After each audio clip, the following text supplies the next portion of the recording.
يا مساء الفل عليكم يا احلى ناس. النهارده عاملين مع بعض وصفه مصريه اصيله، الحواوشي الاسكندراني بعجينه العيش الطريه اللي بتخليه مقرمش من بره وطري من جوه. خلينا نبدا النهارده ونشوف سر العجينه وازاي يطلع معاكي طعمه يجنن. في الاول كده معايا معلقه من الخميره وكمان معلقه كبيره من السكر، وهننزل عليهم بكوبايه صغيره من الميه الدافيه. بعد كده هنقلبهم كويس وننزل بقى بنص كيلو من الدقيق، عليهم معلقه صغيره من الملح. هنقلب بقى كل الكلام ده وننزل كده بالميه الدافيه واحده واحده، وطبعا الميه حسب الدقيق.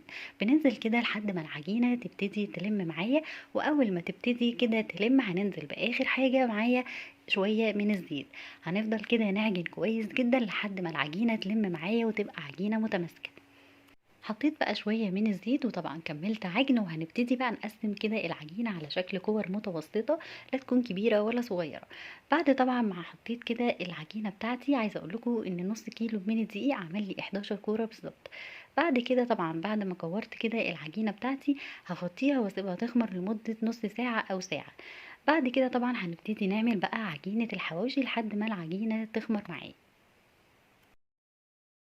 في الكبة هنا بقى هننزل بطماطمايه ونشيل القلب بتاعها، وعليهم بصلايه وكمان فلفل رومي وفلفل حار، والفلفل الحار طبعا حسب الرغبة. هنا بقى هننزل كمان بمعلقة كبيرة من بهارات الحواوشي، وهنضرب كل الكلام ده في بعضه. وبعد كده هننزل بقى كمان بنص كيلو من اللحمة المفرومة. بعد كده هننزل بقى باللحمة المفرومة، هنديهم ضربتين كده في الكبة مع التوابل اللي احنا عملناها، بس مش كتير علشان ما تبقاش ناعمة قوي معاكي. هنحط هنا شوية من الملح وشوية من الفلفل الاسود، ما بحطش حاجة اكتر من كده. هديهم ضربتين خفاف كده، وبعد كده هنجيب بقى العجينة نحطها في طبق ونشكلها كمان على شكل كور بحجم الكور اللي احنا عملناها في العجينة. بعد ما العجينة خمرت معايا بقى بحطها كده على الطبق، وطبعا بفردها بشوية من الزيت، وبحط كده طبعا الكورة جوه العجينة وابتدي اقفل فيها كويس جدا.